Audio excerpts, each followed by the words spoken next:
Well, for the starters, this video won't be only about the design, the opposite actually, but before going into other exciting stuff, let's do exciting stuff of wondering where the hell did the idea for a nursery-esque design come from.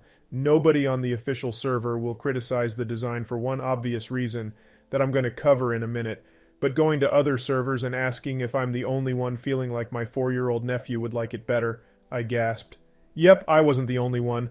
Well, I get trying to target a younger audience of teenagers, but even for 12-year-olds, it's already pushing it. Why Nursery and CoComelon? Well, doesn't this look familiar? Judging by the amount of sprites they already created for those faces, this design is final. I'm sure Nexon would mind if you stole even the faces from a game that they fucked and closed, but dang it, there were so many inspirations. Give them anime chibi faces for all I care. Don't let us play as CoComelon characters. The design shouldn't be my biggest concern at the moment, so I'll just finish up with finding a weird paradox here. If the reason for the baby style is targeting the game to audiences of 5 above, or even young teens by that matter, starting off with a real cash market, and even going so far to even say something about NFTs out loud, even if it's cancelled, should raise an eyebrow if it's not contradicting the CoComelon vibes. But enough about it, Jesus Christ. Sorry, it was a long journey. Next part is about the reason why nobody will say it out loud or voice any concerns in the official Discord server. Well, I love that by the looks of it, the developer team is out there talking with the community at least now, but it already created an atmosphere where every soul is out for those credit points from them, for trust, or just like some people already asked, becoming a moderator in a new great game. Well, how convenient, but can't blame them. That's their best chance. Problem starts when it's hard to recognize those who would fit, and those with ties to some pretty shady business back in Pixel Worlds.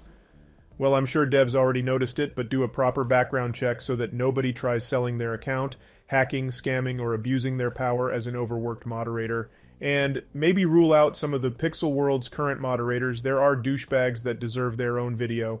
Well, that starts another reason why the things are looking so bleak. But maybe it's just a state that will pass after there's no reason to pretend to be that nice guy anymore. That reason is lack of constructive criticism, just like the criticism about the character face design that was lacking in the official server, but somehow people were being pretty vocal about it on other servers, and just like the criticism that wasn't ever listened to in Pixel Worlds 1. That's counterproductive, but you don't have to thank me for explaining it here.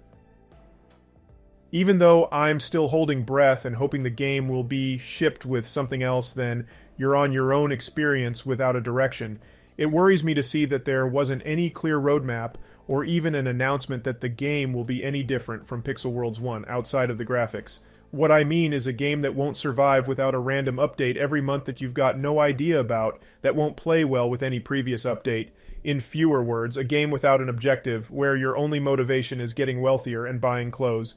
Why can't we have a game where skill actually counts in anything meaningful, or is the main driving reason behind success? Abandoning PW was a good idea, Unity limited them, and people wouldn't return for small changes. New Game can fix that, but only if they focus on RPG aspect. Limited clothing items can't be the main aspect of the game anymore.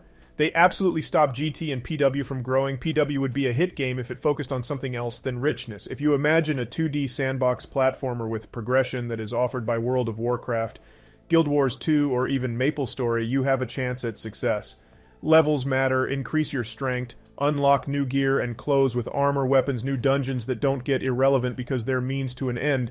There can't be just 4, there needs to be at least 40 different dungeons at the start. They rely on skill and luck. First ones are open at level 5, next on level 40, next couple of levels later, each needs better gear, higher level, more skill, but with bigger rewards. Did I mention a meaningful story with storyline quests that you can follow and unlock? Yeah, a storyline where you're not left to wonder for years, when is the new clue coming? Daily quests then would kind of need to be daily, not hourly, need to incorporate those dungeons. Just an example, it can be done much better, but it just can't end up with a goal that's just about limited wearables. If you figure out what the weapons are supposed to do, it's the first step in the right direction. PW had a great opportunity to do that, but it kind of got lost and didn't choose what it wants to be. It was never trying, they embraced it. Even though much more effort went into PW updates and features than GT ones, but it still didn't change PW's no-goal strategy. Hit-and-miss random updates fell into obscurity. They never played together. We didn't have a ladder system there. It's just not intuitive to have access to everything, even though there wasn't much anyway, from the get-go. And that the new game wants to be actually the same, like the teaser says, with a few tweaks, twists, and turns. It feels like it'll repeat the same mistakes with the same team that led Pixel Worlds into obscurity when it could have been a masterpiece.